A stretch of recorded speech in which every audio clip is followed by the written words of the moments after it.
নমস্কার, আমার চ্যানেলে সবাইকে স্বাগত। আজ আমরা বানাবো মাটন বিরিয়ানি 3 জনের জন্য। কতটা কী পরিমাণ লাগবে, কতক্ষণ রান্না করতে হবে সবটা জানাবো ভিডিওতে।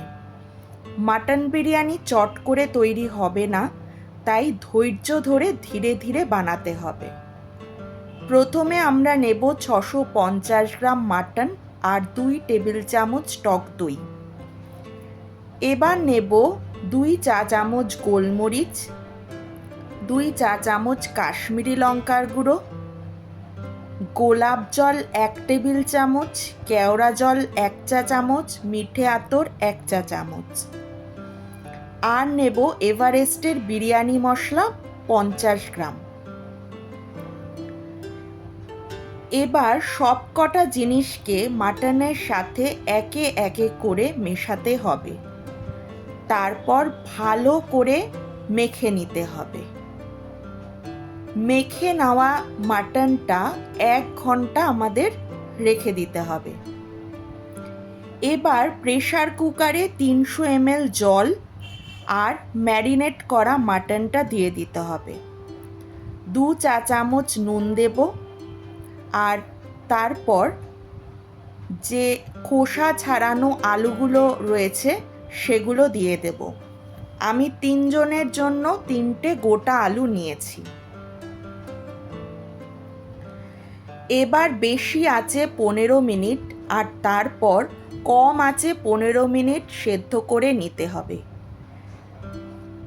এবার কড়াইতে 200 ml তেল নিয়ে 3টে বড় কোঁচানো পেঁয়াজ তেলে দিয়ে 15 মিনিট ধরে আমরা ভাজবো। পেঁয়াজ পুরো বাদামি হবে, এটাকে আমরা বেরেস্তা বলি।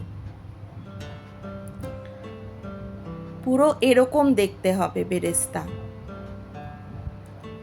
এবার একটা পাত্রে 4টে তেজপাতা, 8 থেকে 10টা লবঙ্গ, একটা স্টার অ্যানিশ নিয়ে নেব। একটা বড় সসপ্যানের 25% জল নিয়ে তার মধ্যে মশলাগুলো দিয়ে লবণ দিয়ে একটা মিডিয়াম সাইজের পাতিলেবু 4 টুকরো করে 1 টুকরো রস মিশিয়ে দিতে হবে। এরপর 30 মিনিট ধরে জলে ভেজানো চাল এর মধ্যে দিয়ে দিতে হবে।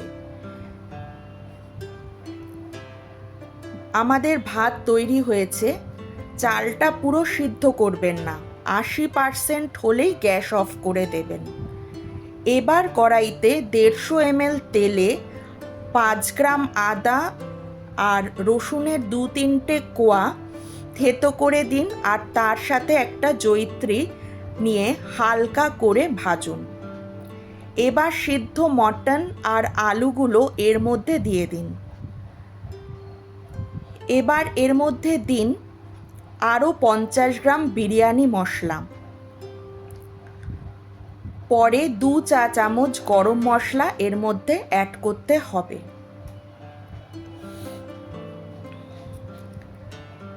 এবার যে বেরেস্তা তৈরি করেছিলাম সেটার হাফ এর মধ্যে দিয়ে 10 মিনিট এটাকে মিডিয়াম ফ্লেমে আমরা ভাজবো, মানে রান্না করব।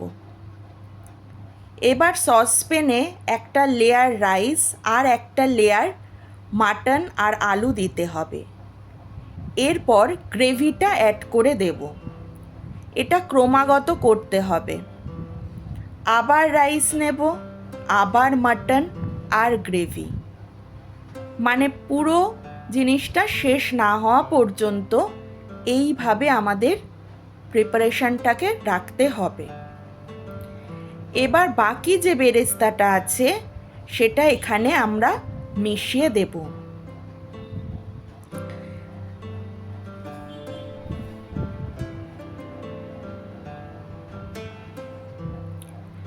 এবার একটা কাপে 2 টেবিল চামচ গোলাপ জল, 1 চা চামচ মিঠে আতর, 2 চিমটে ইয়েলো ফুড কালার অ্যাড করুন, আর পরে ছোট 1 কাপে দুধ নিয়ে এই মিশ্রণে মেশাতে হবে। এই পুরো মিশ্রণটা এবার রাইস আর মাটনের মধ্যে মিশিয়ে দিন। 25 গ্রাম বিরিয়ানি মশলা আর 2 টেবিল চামচ গলানো ঘি দেবেন।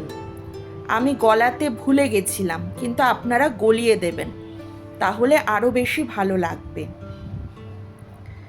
এবার একটা তাওয়ার ওপর সসপ্যানটা বসান দম দেবার জন্য। প্রথম 30 মিনিট অল্প আঁচে, তারপর গ্যাস বন্ধ করে আরও 30 মিনিট বসান। ব্যাস, তাহলেই আমাদের মাটন বিরিয়ানি রেডি হয়ে যাবে। দেখতে খুব সুন্দর লাগছে, কি বলুন? প্লেটে নিয়ে নিয়েছি, এবার খাবো। যদি ভিডিওটা আপনাদের ভালো লেগে থাকে এবং উপকারী মনে হয়, তাহলে লাইক, শেয়ার আর সাবস্ক্রাইব করে দেবেন।